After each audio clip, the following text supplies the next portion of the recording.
Welcome, ladies and gentlemen, to episode 5 of the Junior Unplugged podcast. In this episode, I am joined by two wonderful and very good guests, friends of the channel, Manny and Hytem. How are we doing, boys? Hello, everyone. Greetings. How are we doing? All right, so given this episode, as you guys can all see, we're both repping each of our respective teams, and so we'll be going on and getting to doing a predictions for these next upcoming Champions League quarterfinals, giving our predictions, match previews, and obviously, given especially one specific tie here, a little bit of friendly banter ahead of the tie, and then to cap things off at the end, we'll have a little bit of a throwback, go back into some football fashion, talk about a bit of the style, our swag and whatnot, and talk about football boots. So stay tuned. Right. Okay. So I think the best thing to begin with is with the Champions League previews. So for reference, the 8 teams that qualified for the quarterfinals are Arsenal, Real Madrid, PSG, Aston Villa, Barcelona, Dortmund, Bayern Munich, and Inter. And I think there's no better place to start than Arsenal versus Real Madrid. Obviously, given that you guys are Arsenal fans, I'll go and say my bit. For me, as you guys are very well aware, for me, this game, oh my goodness, let me say this out. Let me see if you guys can hear it properly. So that everybody hears it. For me personally, this is a generational hate watch. Generational hate watch. Oh my goodness. Doesn't even make sense because one of them has to win, i.e., of those two has to go through. It doesn't matter. Someone's going to be happy. How can this be a good hate watch for you? Someone's going to have a good outcome and end up Listen. There's a chance your team could not go through, and one of our teams is going through. A very friendly reminder, by the way. Junior has been winless this season in hate watches. He's lost to both of us 3 times. He lost to me 3 times, and I danced on his grave when Real Madrid came back against Manchester City. Don't make us bring up Kung Fu Kenny again. We will get you, bro. I was out here for this crip walking.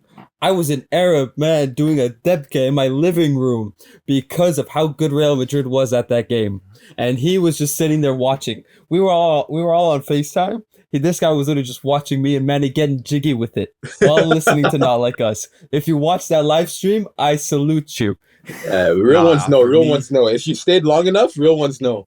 Bro, Junior's hate watch run is the same as Drake's curse. Like that's basically what it's become. Right? You need both of us. I'm not taking that kind of disrespect on my own. Listen.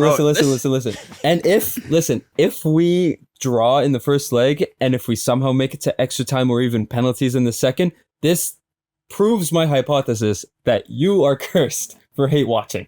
So this isn't even a generational hate watch. No. Listen. I'll explain why it's a generational hate watch. All right, go. The floor is yours. You're the host. Absolutely. Okay, so obviously, as you guys know, I hate both teams. Hate deeply. These are number 2. These are the all-time ops. All right. Really, because you can't beat. Arsenal's personal. Arsenal's a personal matter. Arsenal fans' delusion. Our fault that your club sucks. Okay. What did Real Madrid is dare I say, Real Madrid spiritual. Real Madrid and your voodoo, black magic, sorcery supreme, maraboutage, so hocus pocus nonsense. Yeah, that needs to stop. So that's why it's a generational hate watch. For this game, I need to see a gladiator match out there. I want fouls. I need bodies hitting the deck. I need red cards, fights, I need you guys battered, bruised, wounded, emotionally, physically, spiritually, psychologically. I need you guys so done, cooked, so that when PSG go and meet you guys in the semifinal, whichever team it is, smack you guys and go on away, make Barca in the final and smack them scrubs as well. That's what I need to see. But honestly, the thing is, as you said, one of you teams has to go through, and that's the unfortunate bit. Because I'm going into this game, I'm thinking, what am I going to do? If Arsenal score, am I happy or am I sad? I genuinely do not know. But I think let me go as the hater, the generational hate watch here. I think I'm taking this as the worst case scenario, assuming that PSG, if we go through and then we lose to either of your teams, unfortunately, I am more okay with Real Madrid winning a 16 Champions League than Arsenal winning their first.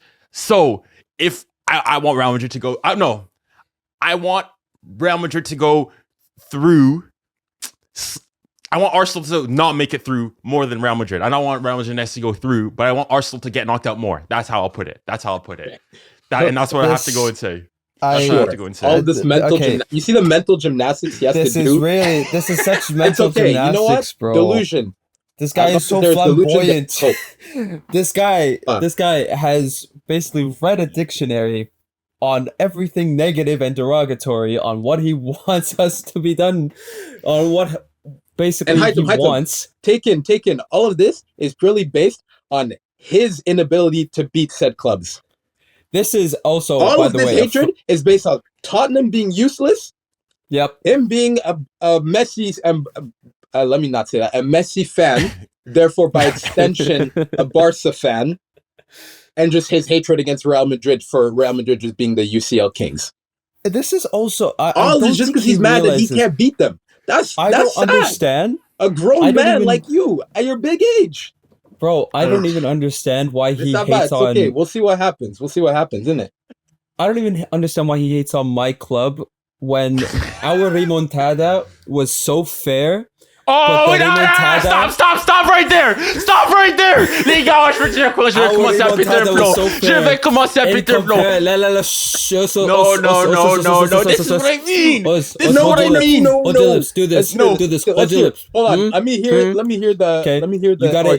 You gotta let me talk. Let me talk. Yeah, okay. I'll let you cook. So let me explain. Okay, our remontada was very, very fair.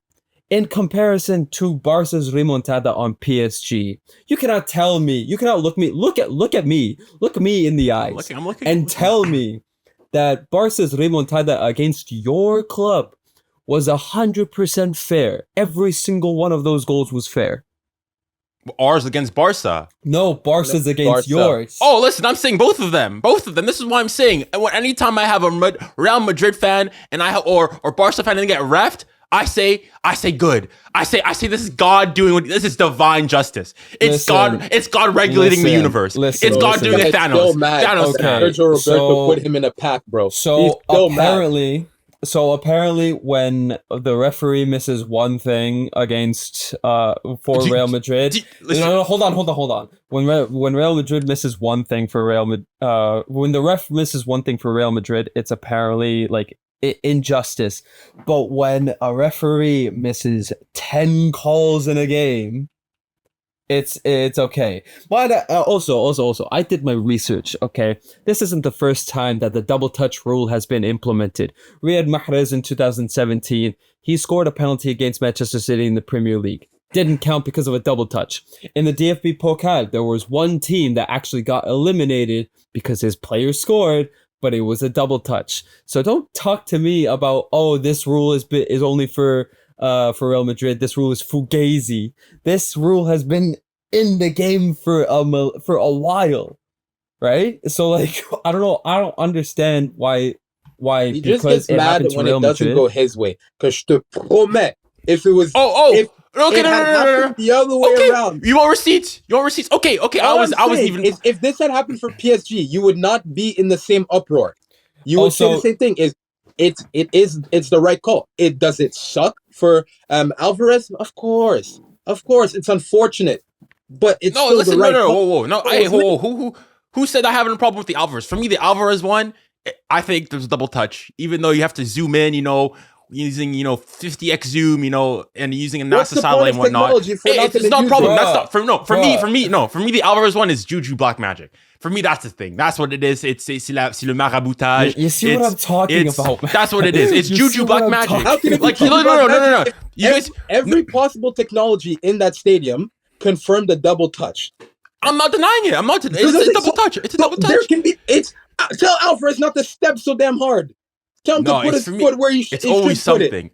Okay, but let me get back. You said that. Oh, you said it's only once. All right. Okay, I wasn't even planning. Yeah. I wasn't even planning on bringing this stuff out. You said, so it's only my club. It's only my club. It's only my club. Well, all right. Here we go. I've got receipts. You want receipts? I got receipts. Here, I'll show you my screen. This is a list of pictures. Hopefully, because can you guys see my screen? whoa, go back. This is the Barca one. This is the first Barca one. Don't talk to me. Don't talk to me. No, listen. For me, both clubs. For me, j'ai des problèmes avec les deux clubs. For me, Remontada. You guys, hey, on my channel, biggest robbery of Champions League history. Real Madrid, you are. Vous parlez quoi? This was highway robbery. This is a fight between them. I'm just here watching. Okay, let's go. So Barcelona. This is that. People talk about this. The only reason why you're here watching is because you haven't been in this competition for like a while. So I'm vibing. So you were vibing in like Europa League, and even then you couldn't win that. So this is a talk between. Don't be mad at me. Yeah, exactly. The big boys at the table. The club that sucks, you couldn't beat us. The grown-ups are talking. Because the last time you played the club that sucks, you couldn't beat us either. Ferme ta gueule. If it wasn't for Sergio Ramos saving you in the 93rd, ironically, the victory in 2006 was also at the same time. Ironically enough, the match in 2006 was in the same decade. If Ramos doesn't save him, just as useless his whole decade. Okay, They start winning a little bit, they want to start talking. The last time, listen. The last time Arsenal beat Real Madrid was also coincidentally in the same decade you guys won the Premier League. Yeah. So, like, I don't want to listen. I don't want to hear it at the end of it. My point is, you can have that moral victory. We've been at it ever since. Congratulations. And like I said, back to my point, without Sergio Ramos, you're just as irrelevant as well. So let's keep it going. Continue. Listen. I don't want to hear this. Without Sergio Ramos, we're terrible. We won a Champions League without him. Without Ronaldo, we're nothing. We won a Champions League without him. What does 93 mean, You tell me, what does 93 mean? Without Benzema, what does 93 mean? Okay, yeah. Listen. Without credit where it's due. Credit where it's due. Without 93, without 93, we wouldn't have won. Credit where credit is due. My point. But what happened after that? What happened after that? We won 4 or 5 without him. Not even 4 or 5. Two. Calm down. It's Tuesday. Okay. All right. Let's go on because you said we never all our wins are clean. Okay. So this was the response. I never said all my wins are clean. I said my remontada against PSG was clean. Manny. Okay, we'll go. We'll go on your side. I was with you. You lost me. We'll go on. First and foremost, you have this was in response to the Barcelona Chelsea game in I think 08-09. For me, robbery as well. We all agree. Can we at least have some consensus? This is a robbery. This is a robbery. This is 100% a robbery. Some matter. It's probably gonna be It's a disgrace. Probably the only time this podcast we're all gonna agree. It is a disgrace. I don't know about the only time, but okay. Okay. Next point. Let's go into Real Madrid. This handball against Dortmund 2017-2018. In a group stage game? It's a game. Well, you're denying it. I'm not denying it. I'm not so it's a foul. You agree it's a foul? Yeah, I agree. Okay, next. Handball, PSG 17-18. Okay. 17-18. 17-18 Rabiot. Okay. 17-18 Rabiot. Where does it hit round the of 16. Bro, where is the ball about to hit? It's going to hit his arm. Manny. Here. Manny. Foul or not? Center back here, I'm very biased here. Oh my god! I'm a defender too. I'm a defender. So wait, when Kimpembe did it against United, you guys are saying that's not a foul then? It's not a yellow. It's not a handball. His was up here. Oh no! There we go. Look at this. Look at the glaze. But it's a double standard. Look at his arm. His arms could not be tighter.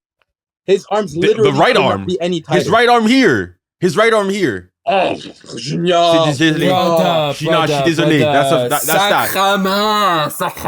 Bro, you're gonna make me turn into 𝙀𝙗𝘆𝑚𝑖𝑛𝑖, bro. Junior. Okay. The next one. This is penalty against Robert Lewandowski again. 17-18. I'm seeing next. Dive. Offside. Là on dit quoi? Offside. This is offside. This you can't say nothing. This 100%. Is offside. This is offside, and it's not in the first of many. Same game. Handball. Marcelo here as well. Because you can say okay, it's not close, but the ball's going box. Say that's called as a penalty every single day. Yes. Next point. Dad. Where do I even listen. This one, This is a pen. This was a pen. Egregious. That was egregious. This was a pen. You lied about Juventus. He touched the ball. No, that's a hand. That is definitely a penalty. What are you lying about? This is a pen. This is a pen. Man, you saying it's a pen? I get a knee to the back. That's a definite pen. This is. It's one of those where if I'm the ref, I'm not calling it. If a ref that has been soft the whole game calls it, I understand it. But me personally, I wouldn't call it. No. Guys, is this football or is this Care Bear football? This is Care Bear Timbit football. Come on, guys. It's a contact sport. The whole game. They might it's a contact sport, but there are rules. Care Bear football. Care Bear football. Listen. Yes, it's a contact sport, but there are rules for the contact sport. You know what I mean? That's what I'm saying. By the book. It's a pen. Even by the book. If we go by the refereeing of you ref based on the situation and all of that stuff, me personally, and I'm a more physical player, I'm not calling that. But by the book, you also can't get mad at me. Listen, I'm a fullback, and also he came through the man to get to the ball. Right? Like if that was called on me, right? If I fouled a player like that, I would be pissed. But the game is the game. Again, naturally, I would be mad, but game is game. All right. Oh, we'll agree to disagree. For me, this is Care Bear football. For me, that's. I'm also would just like to point out that this. I don't disagree that these aren't bad calls and all that. We could do this about every club in this. We could all pull up. But some clubs more than. But some clubs more than more. Listen, I have complained about and said that this was 100% offside. History throughout and all the bad calls that have happened.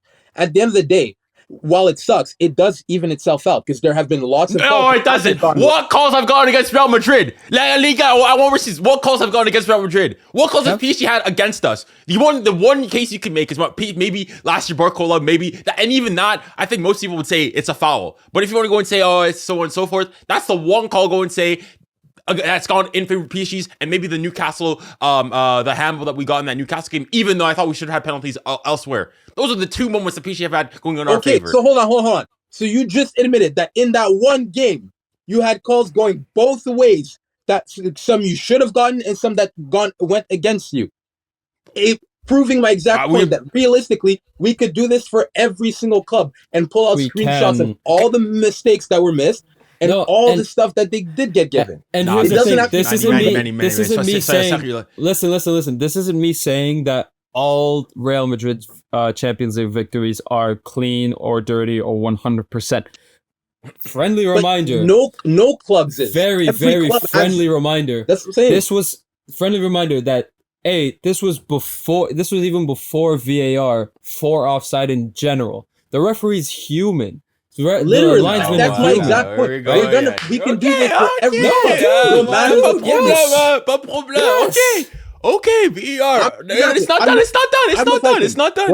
I'm not saying that Real. Listen, we're not saying that your claims are invalid. I'm not gonna sit here and say I'm a fan. I am a casual. We all know this, but we can do this for literally every single club. Some clubs more than others. Some clubs more than others. Okay, but it all just depends on timeline and what's called.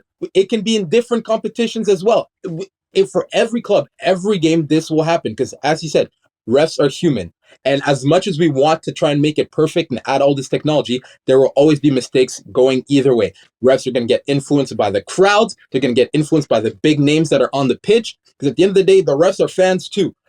Name me one ref other than Colina. Name me one ref that had enough star power to actually stand up to the biggest names on the pitch. Nobody. You can't.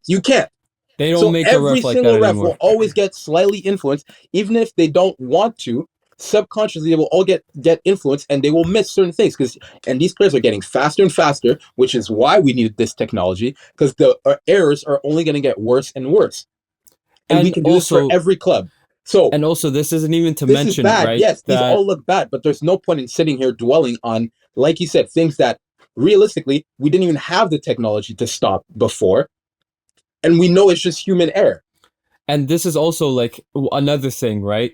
Like even for the technology that there is, i.e. the Premier League, how many times last season have we seen the Referees Association come clean and say, we made a mistake in these games, we made a mistake in that game, we made a mistake in this game, right? And even then, in the European Championship, with all the technology involved, Germany didn't get a penalty against Spain because of Cucurella's handball, right? And the referee months later came clean and was like, I should have made that call. At the end, what's it gonna do? Exactly. Right? And even then, after what happened in regards to Bayern Munich and whatnot, Bayern Munich went on to go win a treble 3 years later. Right? In that season, they lost. It literally all works out. Okay, yeah, the season they lost, but hey, that's go and you say, yeah, after 50, like if PSG go on and win the Champions League this year, you're gonna go say, yeah, but didn't PSG went on and win their, like, no. The point is that helped you guys go through. Like Atletico Madrid, that one. If we go back to this, the final here, you guys, this goal, assuming Ramos doesn't score in this game, after you go and you say, okay, Athletic score, they win that Champions League final. So you can't say it hasn't like significantly advantaged you guys. This game again. For sure. We're not going to sit here and say that some errors aren't more egregious than others, because obviously, depending on the game, depending on when it happens in a game, obviously it's going to make it worse. But that's the fact of the matter is, it's just an error. It just happens to be at the worst possible time, and you can't control that, and that's going to happen to everyone. Just like PSG. As a big club, let's go to Ligue 1. How many of those French clubs are going to say that you guys are their Real Madrid and they hate you guys for all the refs siding with you and all of that? We could do, as soon as we change our scope, we can change the roles of everyone. You don't think Montpellier is going to get mad? Saint-Etienne, they get mad. Saint-Etienne's a big club, but you don't think they feel like second class versus PSG sometimes? I'm just saying we can do this about anyone, everywhere. It's the same thing. What's going on for PSG is also the same thing that happened with Bayern Munich, the same thing that happened for years with Juventus, right? It's basically the best teams and basically the only best team in that league. Of course, the referee is going to side with them, not in the sense of like intention or if it's unintentional, but because of like the stature of how big the club has gotten and how powerful the club is. Of course, especially in a home game, we're going to be calling it that way. Let's take United, of how they're this joke of a club right now, and we all make the relegation jokes and all of that. It's not that long ago. We all are old enough to remember Fergie time being a thing. It was a thing when we were kids. Fergie time was a real thing when we were kids still. Right? Fast forward a decade, and all of a sudden, now we make jokes about them getting relegated. Now they're this joke. Okay, but they don't get these same polls and those. That's what I'm saying. Is that we can do this for any club. And it's also no matter the thing, right? But then you would agree though that in that era, that Premier League era, would you say that Manchester United were getting more favorable calls on average than most other teams? Because then there's also statistics. I'm not saying that Real does. Yes, okay. Then I'm saying that for me, Manchester United, Real Madrid are the Manchester United of the Champions League, and that they get more favorable calls in your favor over the course of history. Is that of Ligue 1? That's what I'm saying. We can do this for any club. And I'm not saying. Listen, you're lying. No, more clubs than others. In Ligue 1 specifically, both, because in Ligue 1, every league now, okay, I go and listen. Premier League, every single week, the refs are terrible. In Liga, same thing as well. English refs are terrible. Like there's a reason they're not. But then even in La Liga, they say the same thing. I think it's because the English refs literally don't do like UEFA does not call on the English refs for a reason. They literally are the worst ones. Bro, Michael Oliver at the Euros. That's not what I wanted. That's not what I ever want to see ever again either. We all agree that the English refs are beyond horrible. Every country has bad refs, all that. But the English refs, on average, there's a reason they don't get called to go do other games around the world. Because they suck. They have too much ego, too much greed. That's a whole different issue that we could get into. We could all start hating on the refs together. That could be a whole episode to itself. And also to sort of go off of Manny's point. What's going on with the refs for these big clubs is what's recently going on with Argentina, coincidentally. You know what I mean? It's happened in the World Cup. It's happened in the Copa America not too long ago. All of us were very, very, very livid when they were calling just awful calls on us, on Canada, right? It has recently happened in the CONCACAF Nations League. I'm not disagreeing with you that I agree that Madrid 100% gets more favorable calls, but it's going to be the case no matter who. That's my point. It's going to be the same thing quand on est en France in Ligue 1. PSG will be more likely to get the favorable call if we're in England. Even as much as we make fun of United, you're at Old Trafford. You got 75,000 people screaming at you as a ref. You're probably going to side with that team. You're going to side with the bigger club. It has always been like that. It's human nature. Technology is supposed to help us fix those things, and it has. We can't say it hasn't, because it has helped fix a lot of egregious mistakes. It just so happens that when technology still doesn't fix those mistakes, now it's under a microscope, because it's like you had a chance to look at it again and fix your mistakes, and you didn't. And that's that's a whole other issue in how we need to train the refs and all of that BS. But realistically, every big club has their advantage. That's what makes them a big club. It's one of the nice things of being a big club. Just like if you're a big player, you're probably going to get Sergio Ramos for all the red cards that he got, Pepe for all the red cards that he got. Let's be honest. If they were no-named, that number would double, triple, if not even. The amount of yellows that these players got, that other players would have gotten straight reds right away, right? The amount of times that we have attackers that they don't get touched, but you are willing to give them the call. Let's take another sport, for example, Michael Jordan. There are clips of the refs coming to talk to him, apologizing because they didn't give him certain calls. It's what comes with being the big name. Whether you're a club, whether you're a person, you're going to get favored. C'est la vie. It sucks, but c'est la vie. Right now, we're in the Real Madrid era. That's all it is. But as I said earlier, we could do this for PSG. I'm not quite a big club yet, so you leave me out of this. I'm chilling on the sidelines. But we could do this for all big clubs at whatever their time period of success was. So it doesn't make sense to sit here and look back at over 10 years of stuff, because we could extend it and then, as we said, go through that big period when they didn't get La Décima, and they weren't making it as far as they should have, and they weren't getting as many of the favorable calls. You know what I'm saying? It swings and roundabouts. Let's talk about these matches, man. Yeah, we're really digressing. We'll agree to disagree. We'll let the people in the comments go and hash it out whether how bad it go. Engagement, start cooking. All right, so going back to then the Arsenal versus Real Madrid thing, Manny, as I think maybe not as depending on how many people know, you obviously Arsenal's your main team, but you've got your allegiance is also with Real Madrid, touch and go. So I mean, I'm curious, how are you feeling about the tie, given both those? I mean, they're your two clubs that you sort of watch and support on a regular basis. Yeah, I mean, if it had been when I was younger, probably it would have been a lot more heart-wrenching. I'll be honest, I'm a Real casual. Arsenal is my favorite team. They're my number one club. So if Arsenal's out, then yes, Real would then become a number one, but I'm going to be cheering for Arsenal in this game. I'm going to be hoping that we win. There's not much more to it. I'm a Real casual. I'm not afraid to say it. I was a fan of them when I was younger, and I wasn't an Arsenal fan. That's you know the story. I was a Real fan because of my family and all that. Then La Liga was only on beIN. We didn't have beIN money. The Prem was on TSN. I already happened to like Arsenal. I already liked Arsenal a little bit beforehand, just because of certain players that they had, and so it became kind of an easy thing that since TSN had the Prem, they were the team I knew. They were the team I had the most players I liked. I was like, yeah, let's run with them. And we're here. So yeah, Arsenal is who I'm going for. I'm excited for this.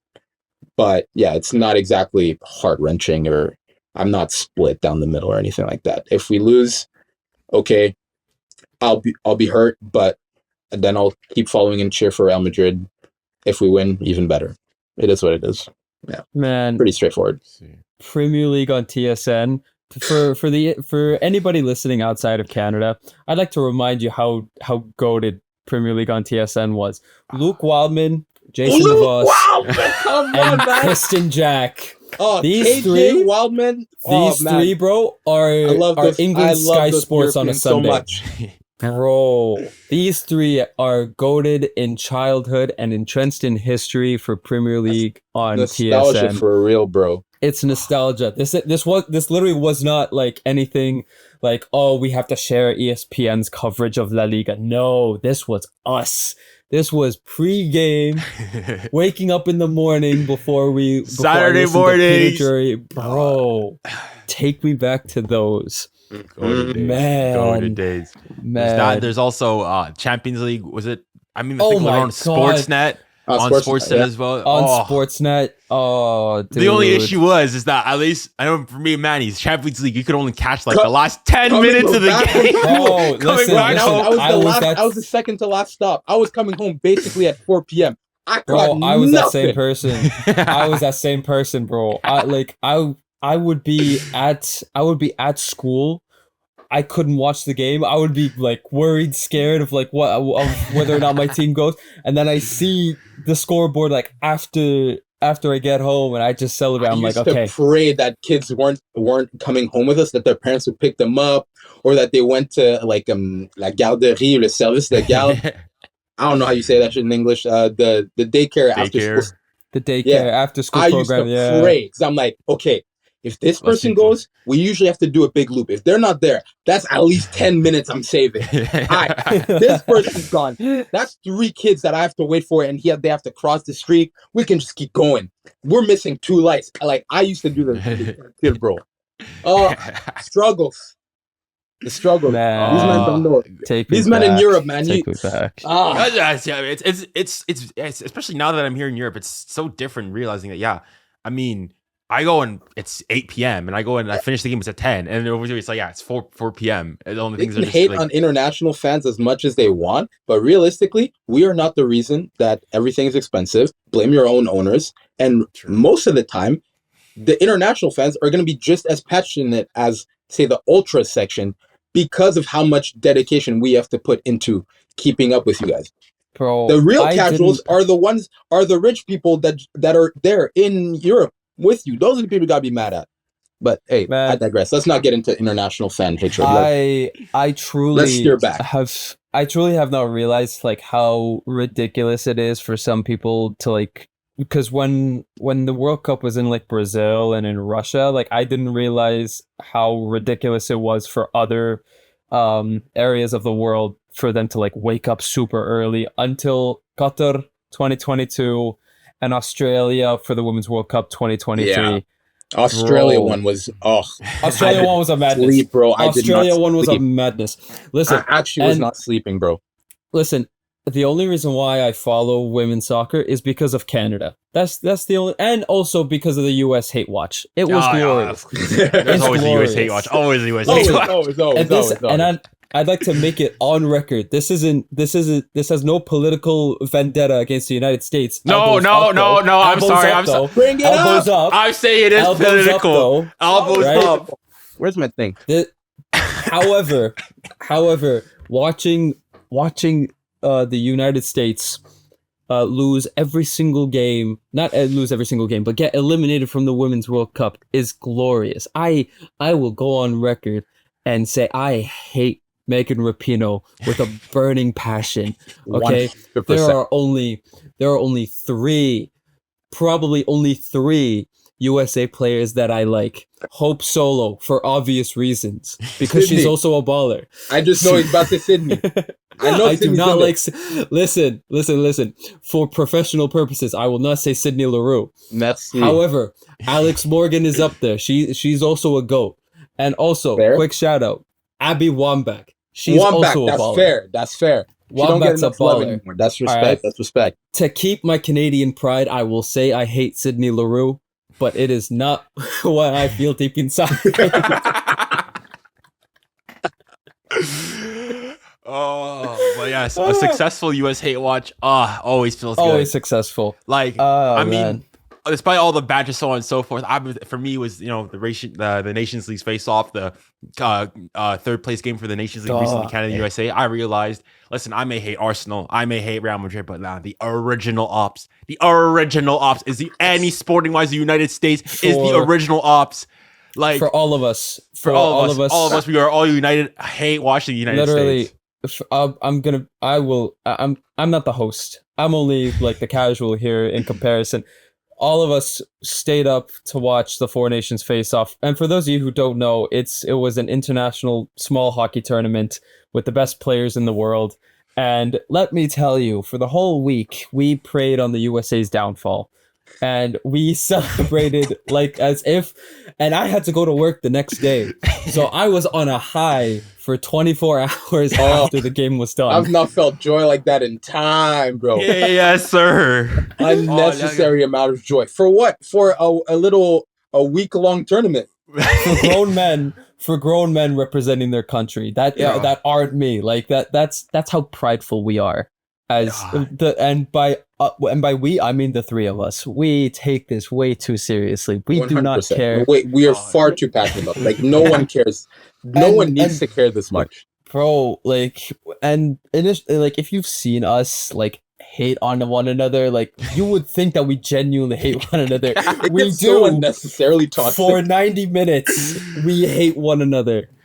Man, it's ridiculous. The prodigal son is back in 6 minutes. Sorry, I have to click onto Fubo. Well, speaking of your prodigal son, Manny, how going into this tie against Real Madrid, how's like Arsenal coming back in form? Obviously, you guys have been suffering with a lot of injuries. You guys are picking back into form. Like, how are you assessing recently? How are you feeling going into the tie? I think obviously a lot of people, it's the easy thing to say, oh, it's Real Madrid, it's Arsenal. There's no chance. But realistically, any fan who's not just hating on Arsenal for the sake of hating, and then any Real fan who's not just glazing Real, will realize that it's a far closer tie than anyone's giving Arsenal credit for. Like, our defense is the best defense in Europe. I don't want to hear it. We are the best defense in Europe. It is statistically a fact. We just are. We are going on what? 18 months, 19 months of not conceding more than 2 goals a game ever. Like you can't. Saliba and Gabriel are the best center back partnership. That is just a fact. And our issue, as we all know, is not conceding. Our issue has been up front. We already needed a clinical striker, and then on top of that, with the injuries to Ben White, once you got the injuries to Odegaard, the injuries to Saka, we completely lost our ability to break teams down with our passing play. Because we didn't have a striker, our thing was, we're just going to have to pass it really, really quickly and make a bunch of little runs in behind, confuse the back line, and then find our target, right? You've heard 𝙀𝙊𝘾𝙄𝘼𝙇𝙎 say it, that the hardest thing about Arsenal is like he said it. With Liverpool, the most annoying thing is that they're so fast, so direct. They just come right at you. With Arsenal, it's that it looks like we're just passing it from side to side, but while we're passing it, every single player has changed position. Every player is comfortable on the ball. They all move around constantly, and that's how we've gotten around not having a striker. With the injuries that I mentioned, sorry, let me turn this down. I don't want to get you copyrighted. With the injuries that I mentioned, we lost that, and so as you saw, the goals didn't come. The goals had to come from set pieces. It's great. We're really good at set pieces. That's wonderful, but obviously that's not sustainable. Odegaard has come back. He's looking like himself again slowly. It was a huge help. Martinelli, as you said, is picking up form again. Saka is back. Doesn't have much time to pick up form, but a world-class player is a world-class player. So I really don't think, and our main issue has always been, because of those reasons, against teams that sit back. When teams actually come at us, that's usually not where we struggle. We struggle against the teams that don't come at us because we don't know how to break anyone down. And we just basically pass it around for 90 minutes and just rely and hope that a corner is going to help us. So I think a lot of people are not giving Arsenal the deserved chance that they should, and expecting Real to just steamroll them.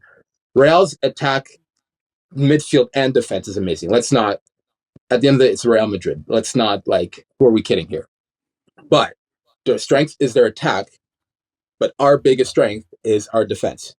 So you're arguably coming up with one of the best attacks in the world with arguably the best defense in the world. So to me, I don't see how anyone can look at this game and how the past few seasons have gone for either team and say, oh, this is 70-30 Real Madrid. That's just not the case. Yeah, realistically, that's crazy. It might not be 50-50, but it is no more than, because let's say if you want to give the bigger advantage to Real Madrid because of our injuries, no more than 60-40. That's not trying to be biased. I still think Real Madrid has the advantage. Playing at the Bernabeu is, we all know what that is. That's hell for any club.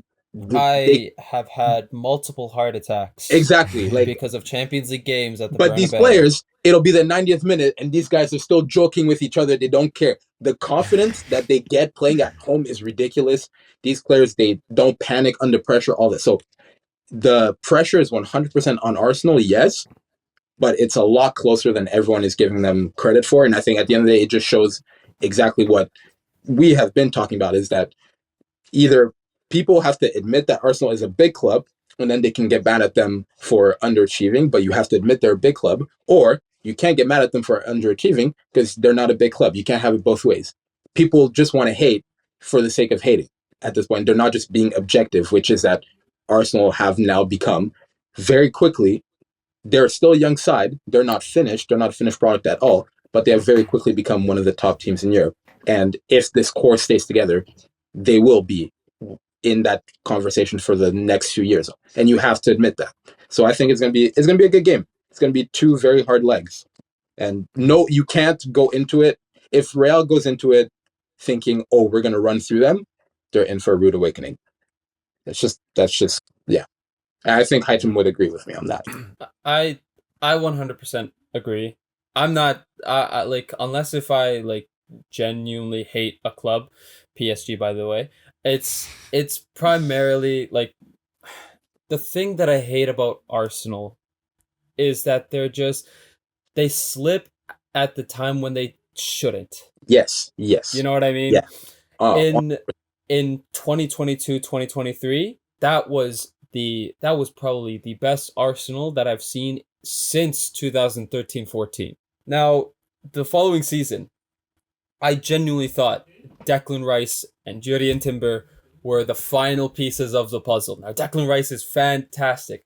Timber was out for the whole season, though, unfortunately. Yeah. But we see what he's been able to do this season. Now, he has been able to do a lot. And now you guys have a very good, very well-stacked defense, very good midfield, very good attack, just not a striker. But what bothers me the most is that this season is different in a bad way in comparison to what you guys didn't have the season before that. Mm-hmm. You guys needed reinforcements. You guys got reinforcements. But for whatever reason, you're just underperforming. Now, credit where credit is due. Liverpool are just something else. Liverpool are just moving mad. They are standing on their head. They're moving crazy.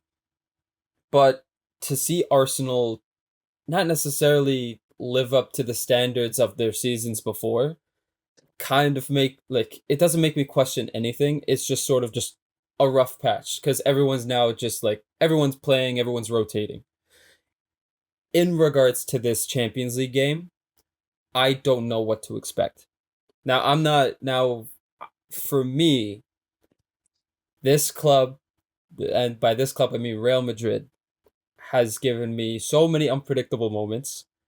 It has given me many, many heart attacks, many near cardiac arrests, primarily because of their ability to just turn football into cinema, for everybody included. The team plays well, but there are just some things that are just unnecessary. I've said in the summer, and I'd like to make this clear, I'm happy Mbappe's playing for us. We never really needed him. Mm-hmm. And with Trent coming in, we don't need him as well. We need an actual defender. In the winter, we should have spent money on defenders. Right? I can't handle Tchouaméni at center back. I can't handle Vasquez at right back anymore. Right? And play Alaba. He's a left-footed center back, which apparently is the diamond. Why they don't play David? Is the diamond in the rough is Literally. a left-footed center back. So before we continue on with this episode, I want to emphasize and make clear that this episode was recorded before the Copa del Rey semifinal between Real Madrid and Real Sociedad. Once again, this episode was recorded before the semifinal between Real Madrid and Real Sociedad. Okay? Okay. Let's get back into the episode. Are they back? Because the way I see it is that, okay, like, moving by and whatnot, I think Arsenal, best defense in Europe, very sturdy, don't really concede goals, don't give up too many opportunities, as we saw when PSG went to the Emirates. Real Madrid is the star-studded, the attacks, so on and so forth. But I would say it's almost the opposite. I think defensively, that's where, as good as Tchouaméni has been there, playing sort of, it's not his position. Like, that would be probably especially if you think on fullback, especially on that right side. If Valverde plays, maybe it's a bit different, but if Vasquez plays there, I think there's something to make. But then the other thing is, I think that with Valverde, they can't risk. Listen, like literally, if they risk Vasquez, that's going to be their downfall. Yeah, and Vasquez has done the job, and like, credit where credit is due for going in there and playing a position that isn't yours, and you've performed at a very decent level. But it's not at this stage of the season. You can't. Every team has good players, so if you're putting a player out of position at this stage of the season, he's going to get exposed, and you just can't risk that.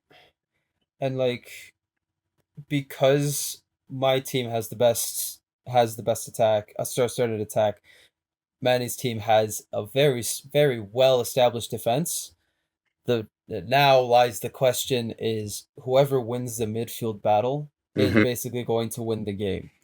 I'm not gonna sit here and say we have the best midfield in the world, but we also have a midfield that has seen and done it all and knows how to basically how to like basically turn pressure into diamonds.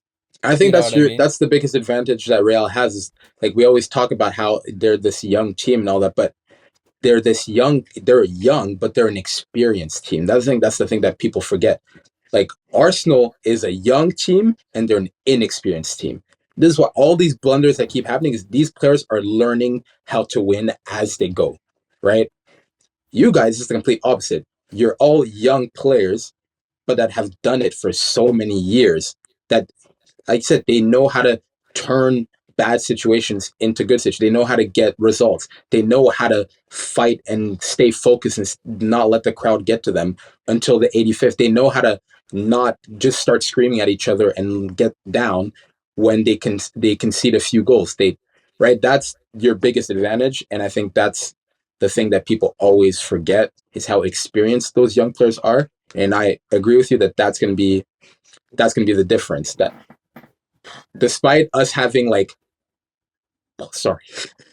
despite having two strong midfield, and I think our midfields are we're also a very defensive midfield, and you guys have a midfield that just contributes to the attack so much that you end up having 8 guys attacking versus we're having 8 guys defending, so you can't go anywhere. As you said, that experience that you guys have, right? Valverde as a young captain, but that just, he has essentially seen it all now. Bellingham as well. This guy, just leadership pours out of his ears. Since the guy was 15, I swear he could have been a captain. It's ridiculous, right? You have these players that, unfortunately, as you said, I think that's going to be the difference, and that's where if we do lose, that's exactly where we're going to lose it, is the little mistakes that you can expect an inexperienced team to make. You guys won't make them, and those little mistakes are going to add up to, we won't be able to climb back, unfortunately. To really speak on Federico Valverde, is anything that I say, or any of the three, if anything, any of the three of us says, it will forever be an understatement from this point forward. Nowadays, we see footballers, we see managers that just want footballers to run around the pitch, no flair, no nothing. This guy does it, but in a way that's just completely different from the Bruno Fernandes, for completely different from the Martin Odegaard. No disrespect to no, Manny. They're different players completely. I agree with you. There are levels for for a player that has infinite stamina, and that is also a Swiss Army knife. It's so tough to find that, because there's always those players that can play everywhere, but can't run everywhere. You know what I mean? Yeah. Like, for example, 𝙬𝙬𝘾𝙗𝑼𝙑. That's a Swiss Army knife and a half. He can play central midfield, center back, full back, anywhere, right? Philipp Lahm. I haven't seen anybody since Philipp Lahm who can run everywhere and play everywhere all at once. Yeah. Right? And elite level. That's the thing is, for like you said, brought up with Odegaard. Can Odegaard press for 90 minutes? Yes. Can he play different positions? Yeah. But he's not elite in all those different positions. All the players you named can be considered top 10 in the world in those positions, and you can make a genuine argument for it. And Valverde is slowly entering that caliber of players that you can genuinely have the argument that in any position they put him in, he'll give you a potential man of the match performance. And that's that's exactly what you want out of a captain. It's if we're going on defense, obviously Manny's is more stacked than Arsenal's more stacked than Real Madrid in terms of defense. To go on defense, right? I truly have never been familiar with Raúl Asensio's game until the Manchester City or an Atleti performance, both Atleti performances, really. Because to see someone of that caliber to basically have the guts and the nerve to basically piss off every single player, every single forward at a very young age. I absolutely love it, bro. It's beautiful to see. And to be honest with you, I want to see that. I want to see a very aggressive Raúl Asensio against a very youthful Arsenal attack that can run, but isn't the strongest in the world. You know what I mean? So I agree. He will be key for them. Yeah. So to sort of finish off this sort of topic in regards to Arsenal versus Real Madrid, sorry. None of us know. We really don't. Right? And this is you don't even have fan would agree. Any actual fan that's using logic will agree that it could go either way. It's more than likely going to go Real's way. But if it doesn't, you can't sit there and say that it's an upset. It's just not fair to say that. I always see these sort of matches where between the youth and experience as sort of if for those of you who watch UFC, it's sort of like Conor McGregor versus Khabib. It's going to end one or two ways. Either a flesh knockout, right, by Arsenal, if Arsenal don't go for the kill early, then Real Madrid are just basically gonna be playing the long game. And it hurts. It hurts for me. It hurts for everybody. Nobody, unfortunately, and this isn't me being biased, I'm pretty sure everyone can agree, nobody in the Champions League can play the long game better than Real Madrid. Of course. It's your biggest skill. It's what Junior calls that fugazi, that black magic, that juju. You've perfected it. I'm not gonna say anything about the whole term of fugazi, but I did not see when I was watching the live stream for PSG and Liverpool, I did not see Junior say that Dembele's tap-in was fugazi.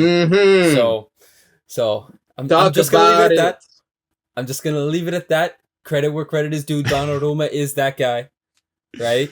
But listen, you gotta call it down the line. Speaking of Donnarumma and Dembele, how about we segue onto hearing this guy and how he thinks this game versus Aston Villa is gonna go? Yeah, let's move on. Let's hear him talk. And listen, we can sense bias here. We've been at this for a minute. Yeah, I mean, it out. Okay, for the PSG tie, obviously the Liverpool ties. I mean, already for PSG, we've had, complications in the Champions League, to put it mildly. I think it's going to go down as certainly one of that night at Anfield is going to go down as one of the most historic. And I think it's going to, now that I'm thinking back on it, it's been a couple weeks now, I'm thinking, where do I place it in terms of, big PSG ties? There was 2014-15 against Chelsea, where we at Stamford Bridge, we were man down, we won there. There was if you want, even during the COVID, Atalanta coming back there, going to the final 8 and making to the final. If you want, Barça last year to a certain degree, Barça over COVID when Mbappe scored his hat trick. But I think this one is just ahead of it, because first and foremost, there's no COVID, everyone was there.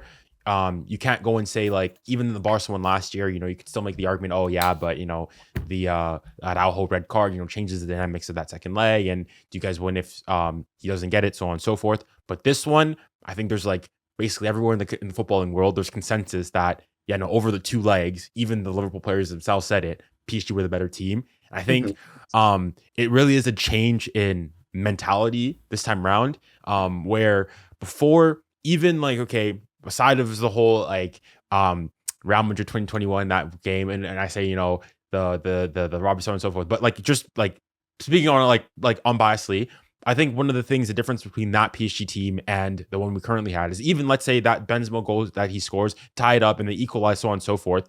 That moment, going back in that game, it was 15 minutes of Real Madrid going and just putting you under siege basically, and you completely collapsed. Whereas this time around, you compare that to the first 10, 15 minutes in that Liverpool game, where you were suffering, you were laboring, but you weathered the storm, and bang, you get that Dembele goal, which in fairness, I'll go and say it was probably against the run of play. You get lucky bounce, so on and so forth, but you go and say that's, if you want, that's sort of football rewarding, especially based on the first leg. So I think this has certainly been, bar that loss against Liverpool, I think PSG in the league, I think we're 12 games we've won, and it's it's not just because we've had good runs in the past, but it's that we're playing well. And I think for me, if you take on the balance of football overall, I think PSG and Barca, whichever order, in terms of the football being played right now, as April 1st, 2025, I think those are probably the best 2 teams, and I think by the bookies and everything, probably the favorite teams to go and win it. So I'm happy with the way we're going. So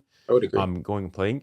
Obviously Aston Villa, I'm not going to go and say I'm not going to lie, we're favorites going into the game, but there's in French, there's the exception, c'est un match piège. It could be potentially a trap game where you have to be careful, because I just remember last year when we beat Barca, we had Dortmund, we're food, easy money, and look what happened. So it's in the words of a certain Erling Haaland, stay humble. The game's not done, still a job to be done.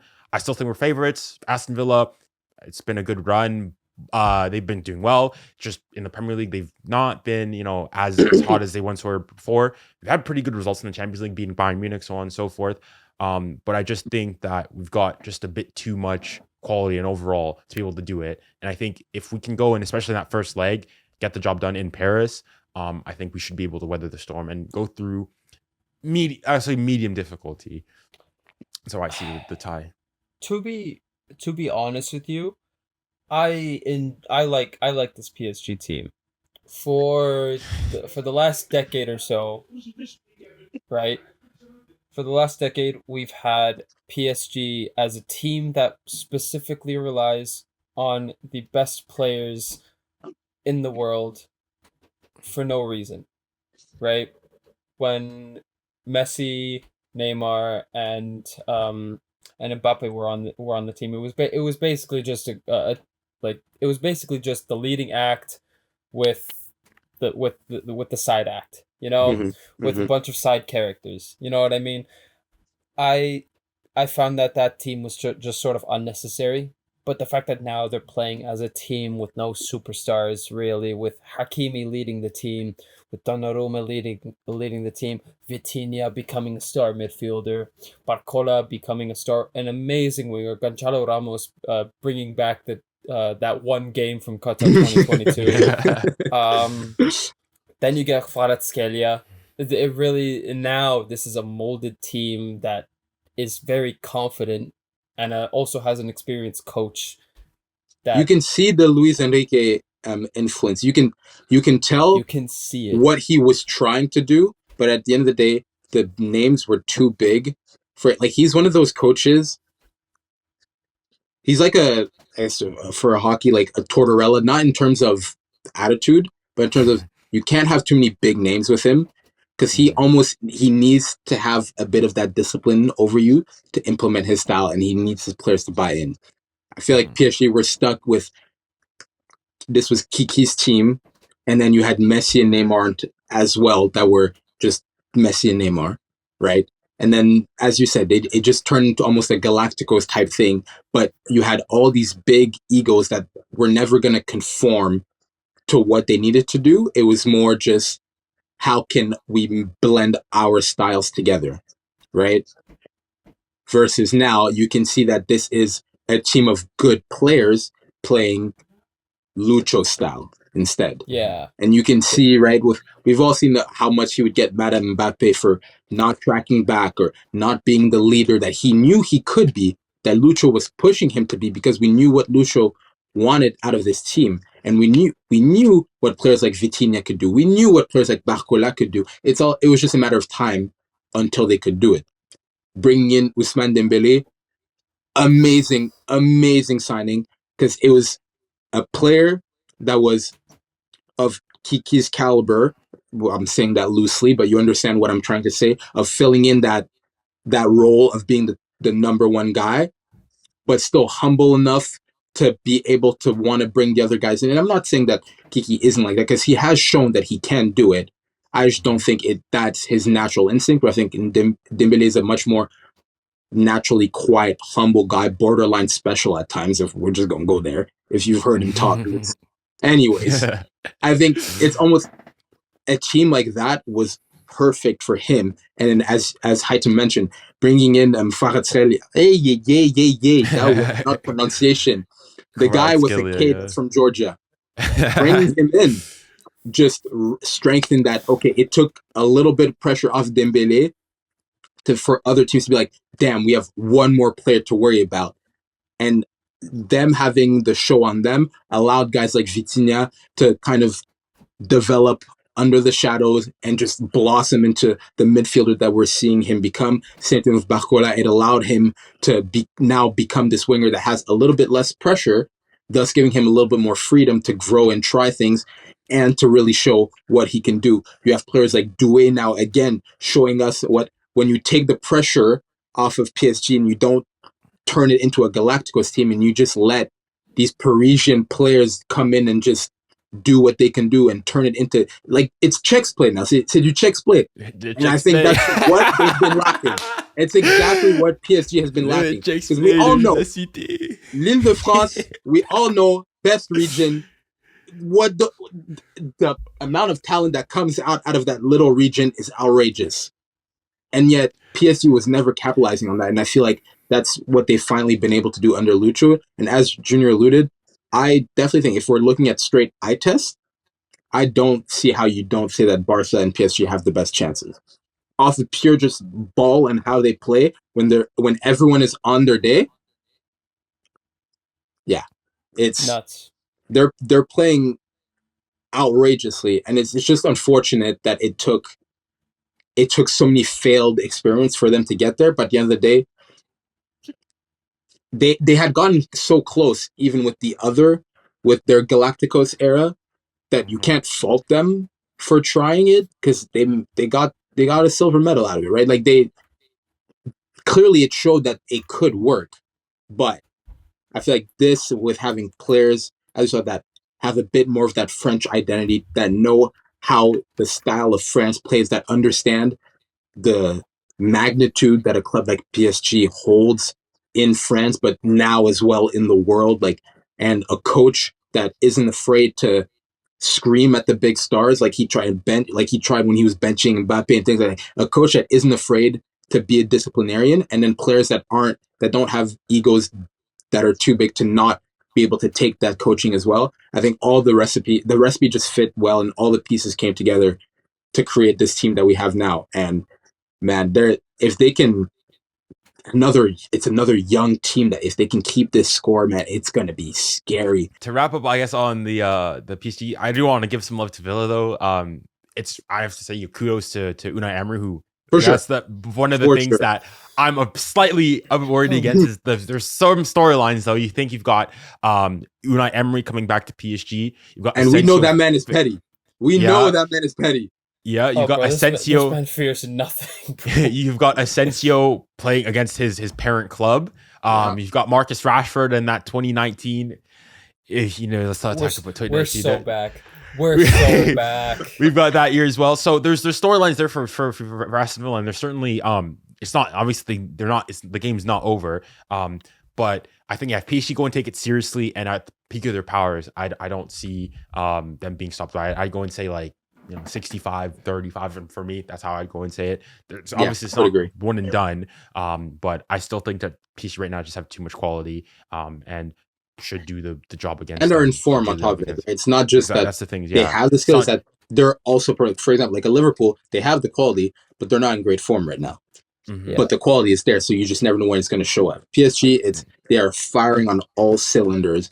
Everyone is at the top of their game. Everyone. It's you don't know who's going to be the guy that's going to mess you up, because they all potentially could. Yeah, and you have a keeper. All of a sudden, Donnarumma remembered that he was supposed to be a Buffon regen. All of a sudden, he's making saves again that he has not been making. Waste of height that boy was. And all of a sudden, he's turning into 17-year-old Donnarumma again. Man. It's you guys have a scary team right now, man. I can't. Listen, for everyone that watches this in the end, you guys can clip us. It's a sweep. All of us are thinking that PSG will go through this, not with flying colors, but listen, it's an informed PSG with no actual big money names. So clearly it's going to be a PSG win, but it's not going to be a landslide victory because Aston Villa is strong, but you're a good sign. Bro. Don't disrespect the power of Birmingham. Speaking of landslide victories, I think it's important. That's a great segue there. Great segue. It's I mean, do we really need to speak about Borussia Dortmund and Barcelona? I mean, listen, I think we do. I think we do. Dortmund played a big game not too long ago on the week. There was a big game from Dortmund, man. Yeah, great game. But realistically, I think Barca are favorites, but I mean, this is probably gets clipped. No. I think PTSD. For me, I think Dortmund have a better chance of beating Barca than Aston Villa have a PSG. Listen. Front and back, and I'm probably going to be stoned for this. Front and back, as a Real Madrid fan, this is the most complete Barcelona team I have ever seen. A team that really does not care about the whoa. You know Barca 2011. You know Barca 2015. They've left their lane. That's both give each other the look. Wait. Okay, let him cook. Let me finish it back. Let me finish it back. Yeah, you better be reversing. In recent memory. And by recent memory, I'm being by in the last 5 years. In Spotify Barca era. I thought we sort of made it clear good. Relax. Sorry, before that you be throwing out some because you said I was like, oh, okay. But Spotify era 100%. In recent memory, this is the closest thing to 2011 Barcelona. In the midfield, or not even midfield, in the defense, for whatever reason, we have a chain-smoking Wojciech Szczesny that, for whatever reason, is back again. He's become an Arsenal regen once again. Come on, and I don't my understand guy Wojciech, my legend. In the defense, we have the most youthful and experienced. Sorry, I'm going to step in here. Sorry to interrupt. My center back side is going to come out, and I need to talk my talk, okay? Because you're the center back here, bro. While everyone has been exclaiming about, and you've all heard me say this for years now, everyone's been talking about Lamine. I'm saying we are not giving enough respect to Kubarsi.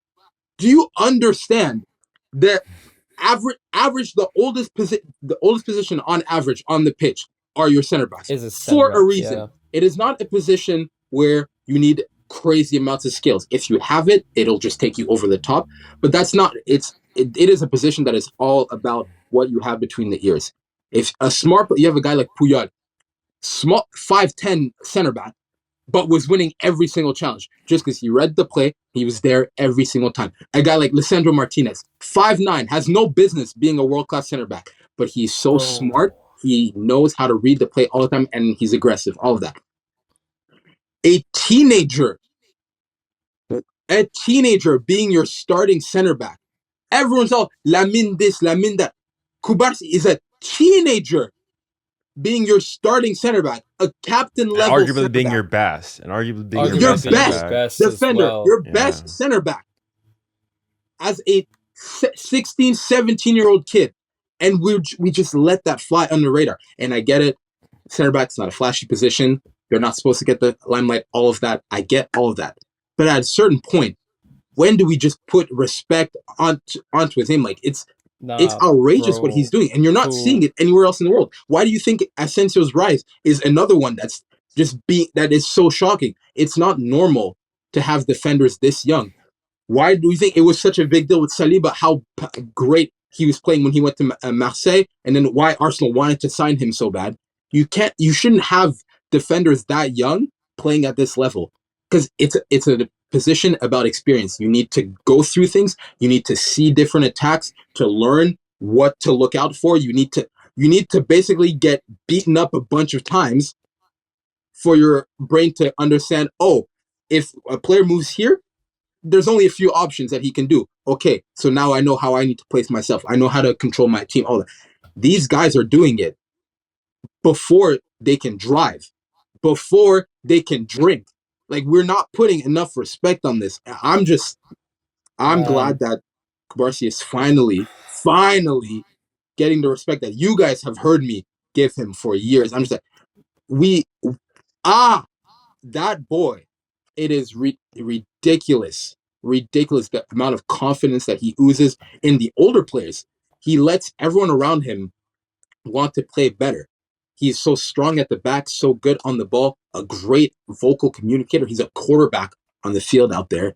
And you can 100% see his progression and how that moves on going forward, building out from the back. You 100%, you take him out of that team, even with Lewandowski being the striker that we all know he is, and arguably one of the most underrated of our generation. He's not underrated, but doesn't get the love that he deserves as a top striker for what he has done, right? Lamine being Lamine, we all know what Lamine can do, right? Okay. We always talk about Gavi and Pedri as midfielders. It's great and all that, but you take 𝙈𝙆 out of that squad, they're not winning La Liga. Yeah. Nowhere near. They're, like, literally, I don't think there's any other player that you can take out that leaves as much of a hole. Maybe 𝙤'𝑚𝑦, in the sense that the keeper is a keeper. You need a great keeper. But out of the outfield players, I don't think there's another player, even Lamine, for as amazing as he is, and it's obviously a lot closer, I still think you take out 𝙈𝙆 and it's more of a hole to Barça overall than if you take out Lamine Yamal. And I will die on that hill. Comments can shoot me, strike me down. I will die on that hill. No one can change my mind. That. I'm really, really going to have to agree on that. We have not seen a generation of young defenders, for example, 𝙈𝙆, Raul Asensio, since Spain is in such good hands, bro.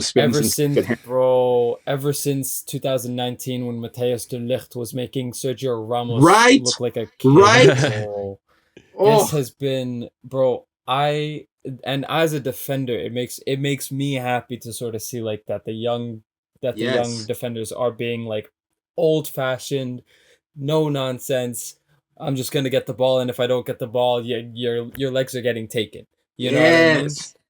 So, and I feel like another player that doesn't. You can see that that inspiration from the older guys, right? Like, for the good fans of the channel that know, obviously Ramos and Puyol are my two favorite center backs all time.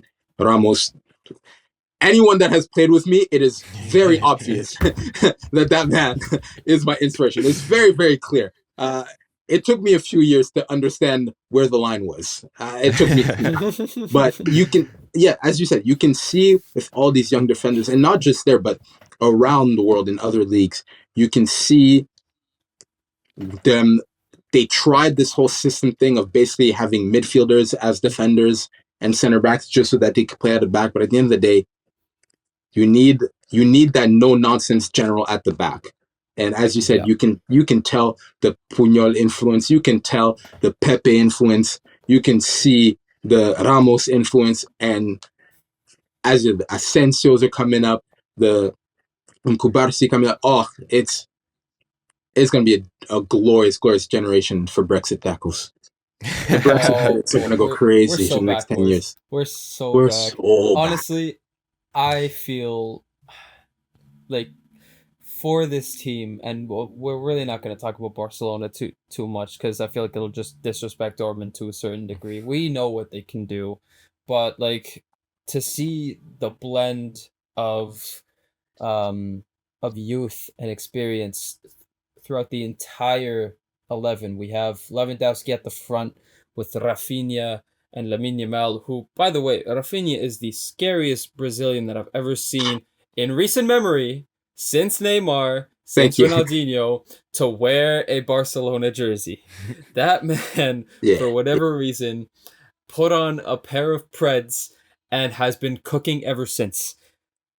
Like, there's no way you found a way to claim that the Preds are what did. There's no way you found a way to do this. The Preds, he got dreads instead of like the curly perm, right? He has his goatee trimmed. Like it's glorious. Yeah, no. With Rafinha, it's just seeing how impressive he's been, and unlike a certain Egyptian king, a lot of his goals is he's not taking many penalties. So a lot of them are from open play. He's got GG. He's been assisting. He's been integral, pressing, all this stuff. I think he's just overall been extremely complete. And he has completely blown my expectations out of the water. Like I knew he was a good player, obviously, right? Like what he was doing at Leeds is like, this player should not be at a club this small. We all knew he was a good player, but I was not expecting Ballon d'Or Rafinha. Like that's realistically he is the front runner, right? And I was not expecting that whatsoever. He's not aware of his game, as you said, complete player. To see a player like him to sort of finally getting his confidence back. We all saw his first season at Barcelona. It was so underwhelming. Multiple rumors were coming in. Nico Williams was on a tear in the Euros. He was going to go to Barcelona. And then all of a sudden he just flips the switch. And I feel like all the credit has to go, not all the credit, but most of the credit has to go to a change in the guard in the managerial role. Absolutely, yeah. I think the last few managers for Barcelona before Hansi Flick was always just tiki-taka, pass the ball around and care about possession. Now, we have a manager that has been well known for take the ball and just run with it as a team. We can incorporate tiki-taka, we can incorporate passing. But let's move forward with it. Yes. Passing's not going to win you games, right? Be selfish and shoot the ball for once. You know what I mean? Yeah. And to see the partnership of Lamine Yamal and Rafinha up front, as well as Pedri and Gavi in the midfield, it's so scary to see this.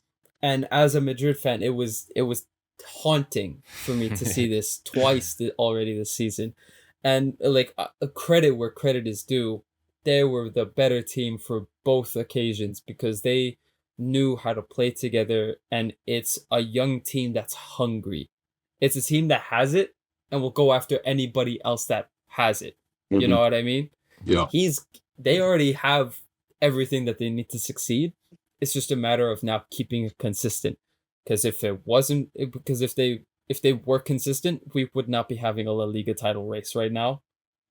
That's merely like the only sort of flaw, if you would even call it that, about Barcelona, is that they're not 100% consistent with their performances. And I think that's only going to come as they get more used and more experienced under Hansi Flick, as those players get older.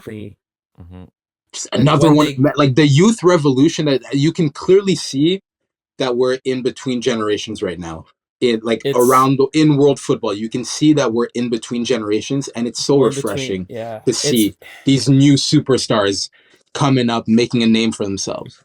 We're in between a generation between the system footballer and the footballers before, right? Like before, where every player was was not supposed to care about like having flair or having finesse, and now we have those players that do. It's we can see the kids that like the guys that grew up around that are like the same age as us, the Gen Z kids that grew up with the defenders that grew up with those Brexit tackles, the attackers that grew up with the flare ball and all that. I think we're not going to see the effect of the system footballers until Gen Alpha starts getting into it, because I think they will have missed out on so many crucial years of just street football basically, and being forced down a peg hole right from the start. That I think next generation is where we're going to see that the pendulum's going to shift back, because that's the football that they grew up watching. Whereas we can see the guys that are in and around our age bringing back what they used to like. And I feel like we see that in all things. We see it in the fashion, how a lot of it is going back to the Y2K fashion is very much in style right now. Oh man. Because we're the ones that are now we're the ones in the positions making those type of decisions, affecting the market. And that's the stuff that we grew up on. Our nostalgia is coming through. And I feel like we're seeing it in the football as well. With the Czechs play at PSG, we're seeing what's called Martinelli, Saka. We have wingers that want to play with flair again, right? We have a fullback like Ben White, Timber, that they're fullbacks.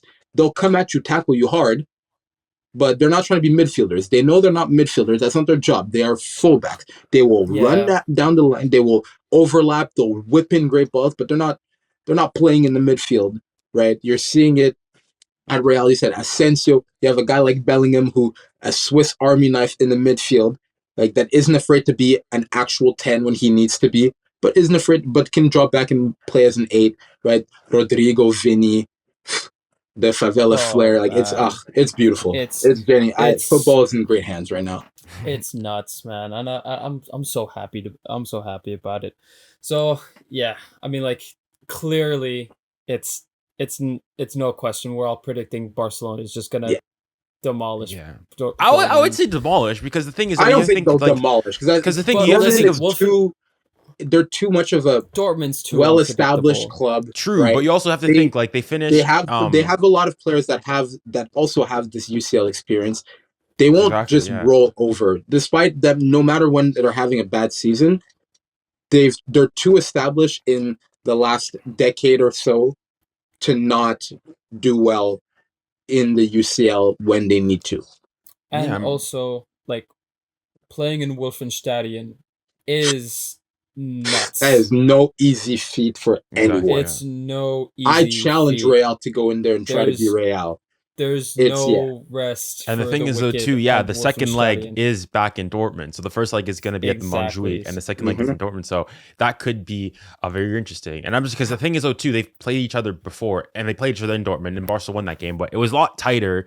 Barca won with a last minute, basically. I think it was who was it? Ferran Torres goal. And I mean, I think Barca played overall better in that game. But again, it was like, it's tight. So I definitely don't think it's over. And for me, I'll go and speak from experience. Last year, PSG played Dortmund, twice in the group stages, won the first game, which I went to, drew the second game. And then based on that, I was like, okay, calm, we should be able to, beat them in the semifinals. But then knockout stage football, it's different. Same thing as different teams over the course of, like, the reality of November, December is not necessarily the reality of, March, April, so on and so forth. So I don't think it's over. I still think different season, man. It's a whole new season.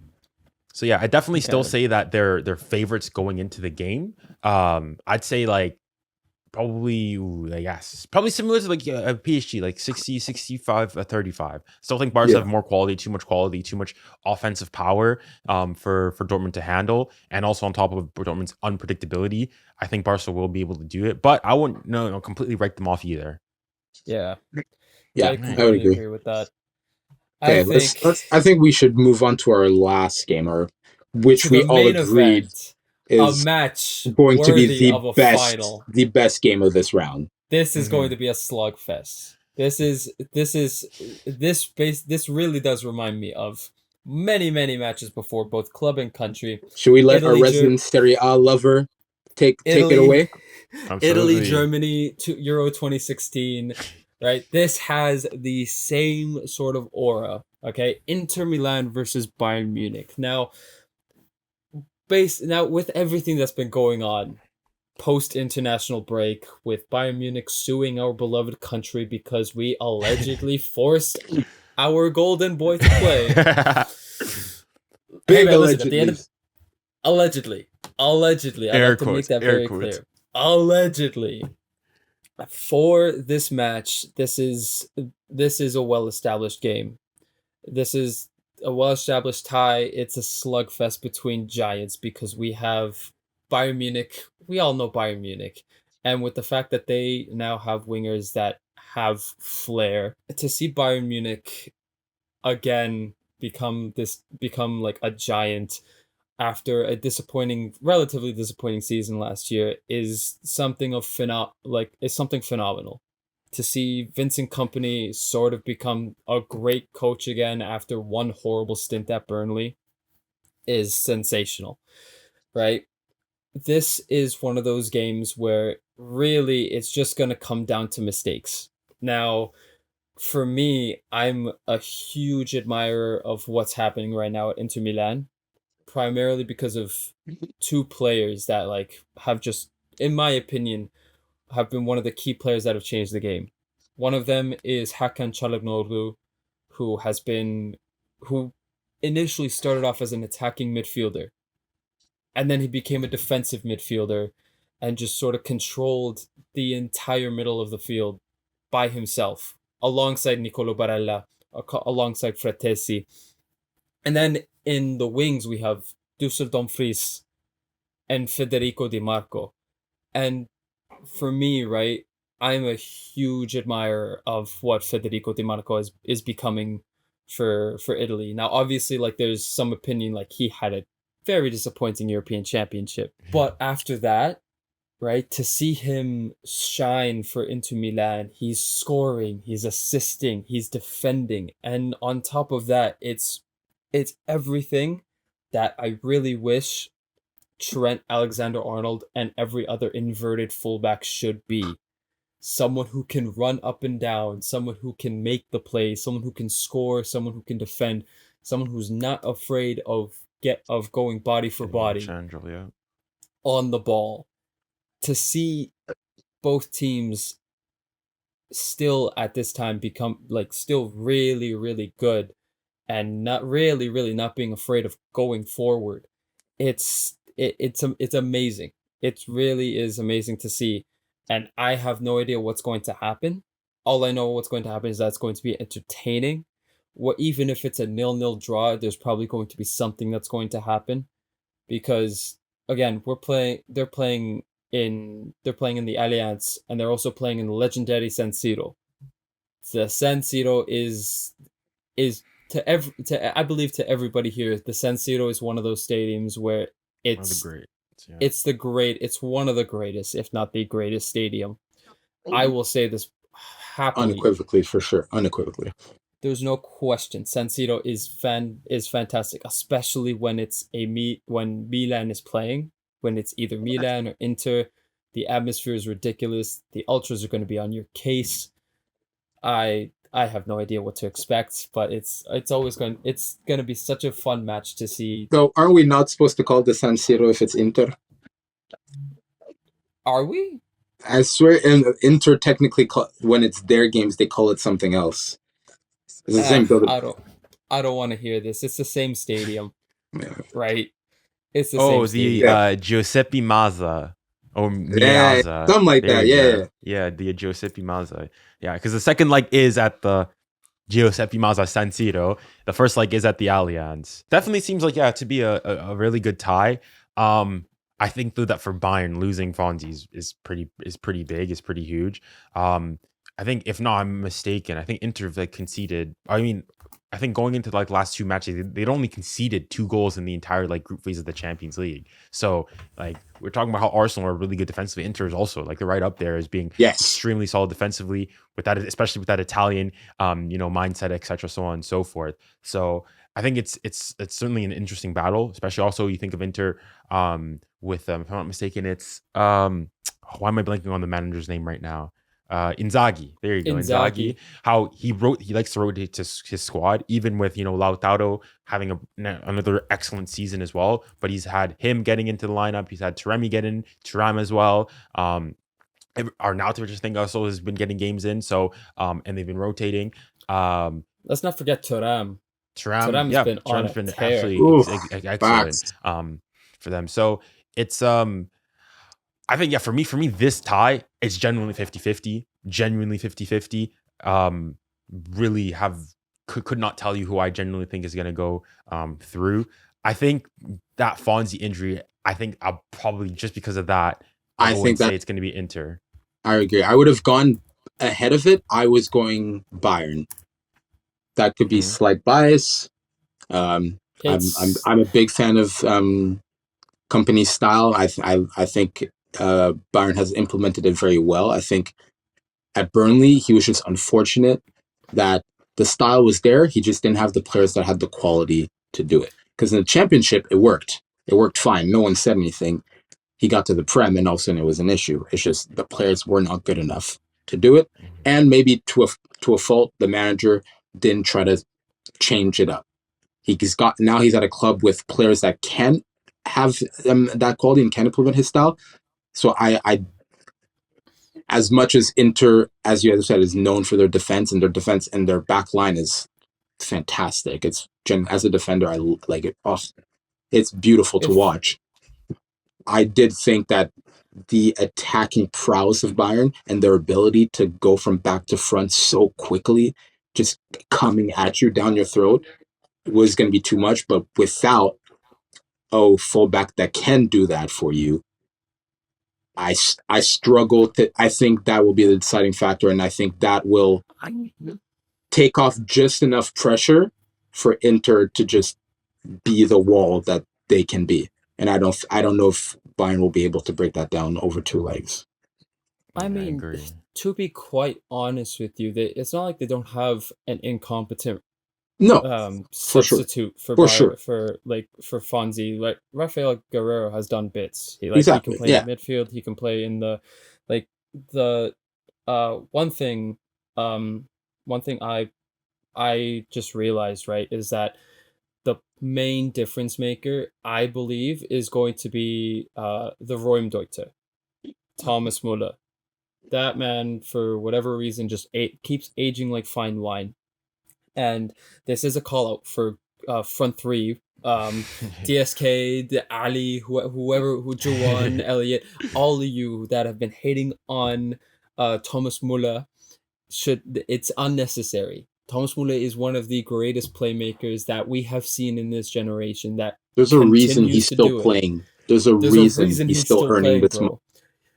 Bro, you don't have to dribble. You don't have to be physical. As long as you know how to play the ball and know where to run into space, then you're a very, what's very in between good your ears, playmaker. Man.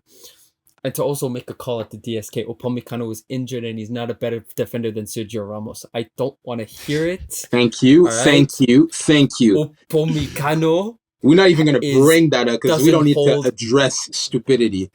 Upamecano does not hold a finger. What? Because he scored a penalty against Croatia in the Nations League quarterfinal. That means he's a good defender. No, I don't want to hear it.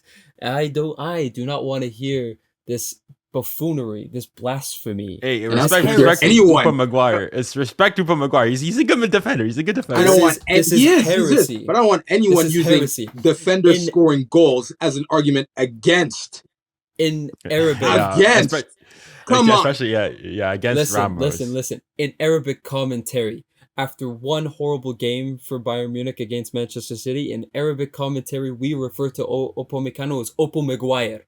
Do not ever disrespect my GOAT, Sergio Ramos, ever again. Merci. But yeah, that's really about it. Like, we we're very, very confused and very like I think it's gonna be torn. It's gonna be one of the this is as much as we l'anglais c'est difficile bro. Wow. Okay. As much as we've not necessarily but the fans gave UEFA crap about the system, how the league system was going to work in the group stage, all of that. This was a fantastic system. The ties that it gave us, I was one of the ones that I was mad at how it was set up because I didn't think it was fair. I thought, what was the point of making teams go through a league system if you're not then going to go based on how they ended up in the league to decide your rankings and like the matchups?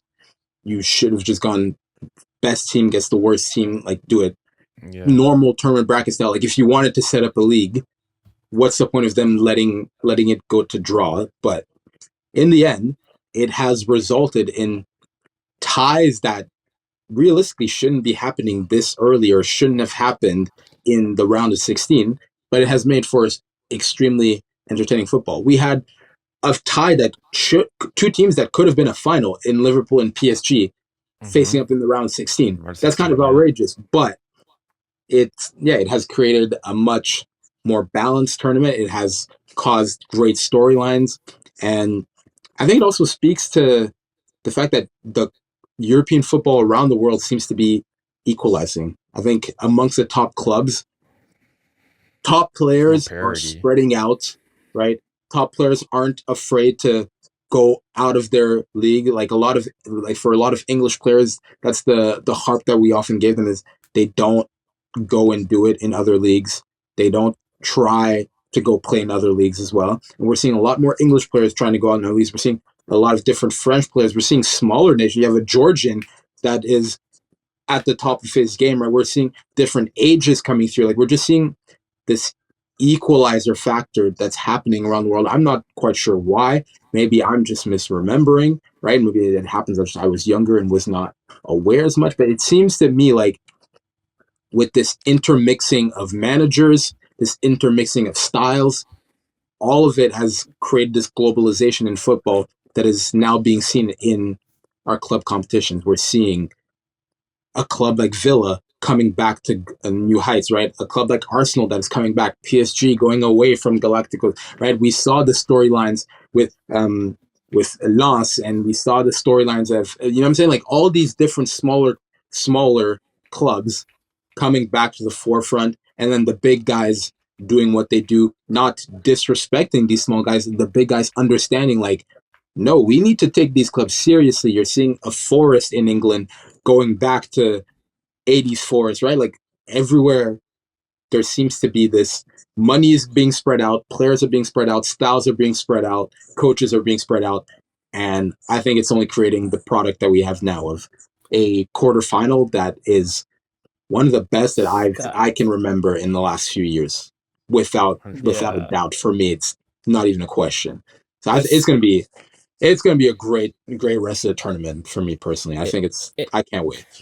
It's really gonna be a lot of fun, and what I like about it is that like all the teams now have like a yes we can attitude. Yes, we haven't seen that kind of attitude since Leicester 2016, right? And that was a catalyst. That was a start. But like, where do you go from there? You know what I mean? But I agree. Yeah, seeing all these models, you generally that yes we can is a great way of putting it. The belief is there.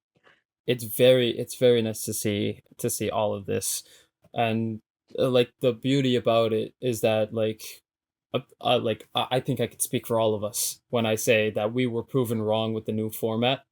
Yes. And like we did not know how good this was going to be. We thought like, but then like sort of I kind of realized like, just why not just play like one match and just have it go like and just have and basically just go on that, like just have one match, 8 matches, that'll determine everything else.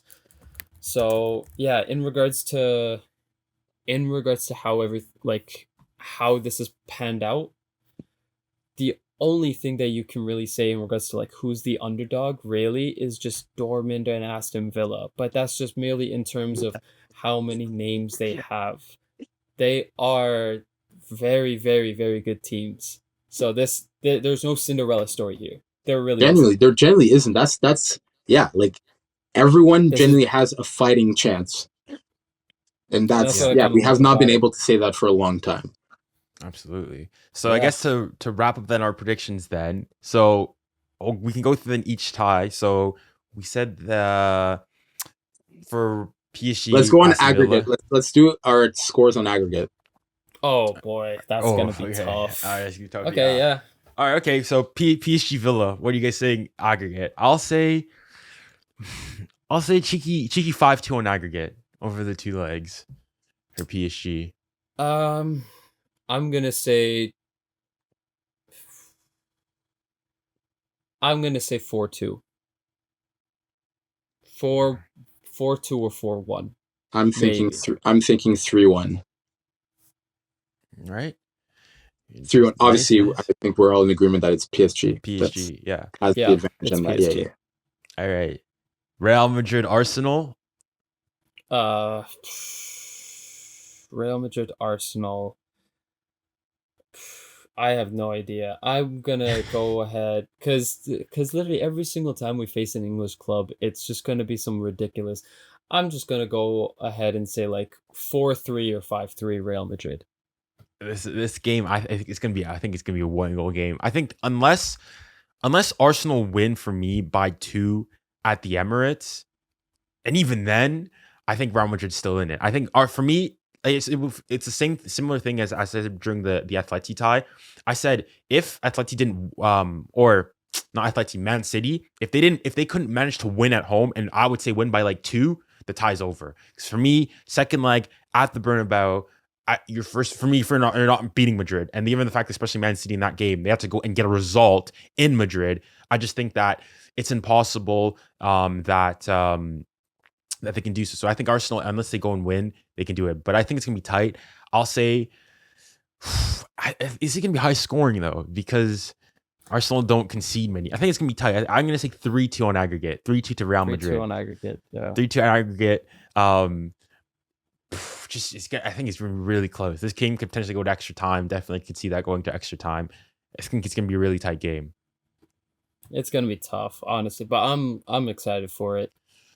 But yeah, that's really about it, honestly. Like, apart from that, the other, like, for the other matches, right? The Barcelona Dortmund match, I don't know, because the last time they faced each other, they barely escaped, and so I'm gonna say, because of Barcelona's high scoring ability, I'll go ahead and say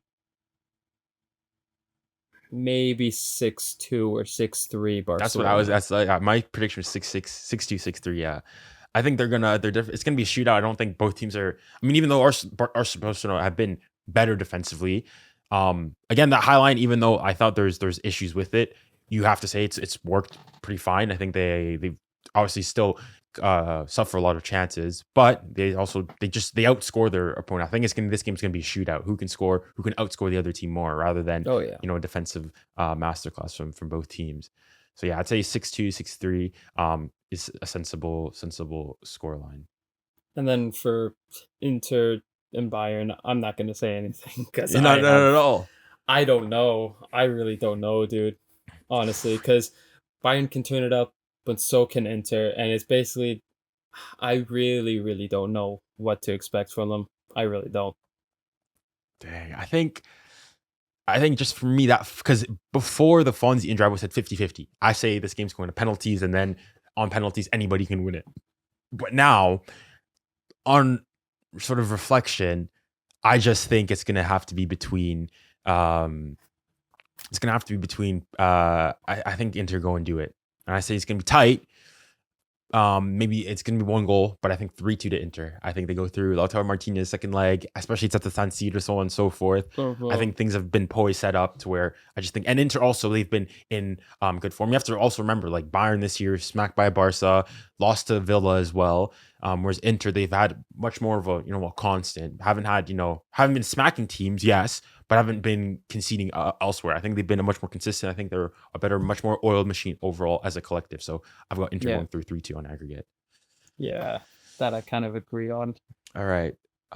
Unfortunately, we lost Manny to most likely some technical issues, but I think we've said most of the things, and unfortunately probably won't be able to get onto the boot talk. But I mean, those have been our Champions League predictions, and hopefully we'll be able to get a pod out either, maybe probably not between the two ties, but certainly after they finish. Hopefully we can get us all back together to discuss the ties, the quarterfinals, and then the potential semifinal matchups as well. Oh boy, yeah, I really look forward to it. I appreciate you guys having me on. But final notes. Really, I'm just gonna enjoy this whole Champions League tie, all of them. Thank you very much for everybody for watching. I'll let Junior take it away from here. Yeah, well, it's been a pleasure having both you and Manny when he was here. And we'll definitely have to do this once again. It's been a pleasure as always. We always have good times, banter when we get together. And then you guys, with that, thank you guys all for tuning into the podcast, and be on the lookout for any future ones to come in the future. And with that, thank you very much. And remember, stay safe, stay kind, and stay blessed. Godspeed.